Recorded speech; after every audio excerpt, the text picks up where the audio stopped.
All right, guys, we're going to talk about rotator cuff pathology and why sometimes it's just a normal finding on MRI and how it can become an issue over time. So your rotator cuff, first off, is a group of 4 muscles around your shoulder joint. So from the back of your shoulder, you have your supraspinatus up at the top here, kind of runs along here. You have your infraspinatus in the back and your teres minor in the back, kind of run along here. They help you rotate out. From the front of the shoulder, on the inside of the shoulder blade, we have your subscapularis rotates in. So the most commonly injured rotator cuff muscle is this supraspinatus up here.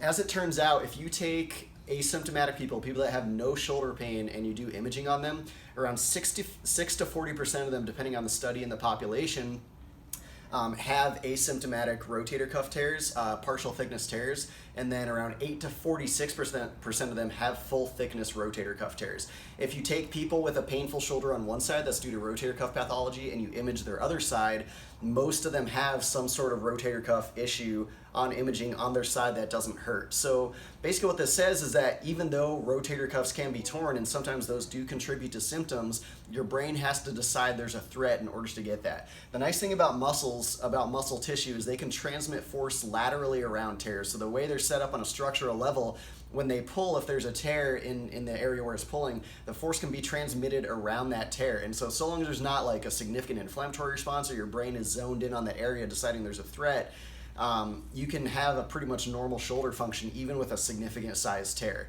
So basically the goal here is what the viable tissue that's remaining, whatever is not torn, you want to make as strong as possible, strengthen that rotator cuff, and just because you have something showing on an MRI doesn't mean that it's going to create issues for you.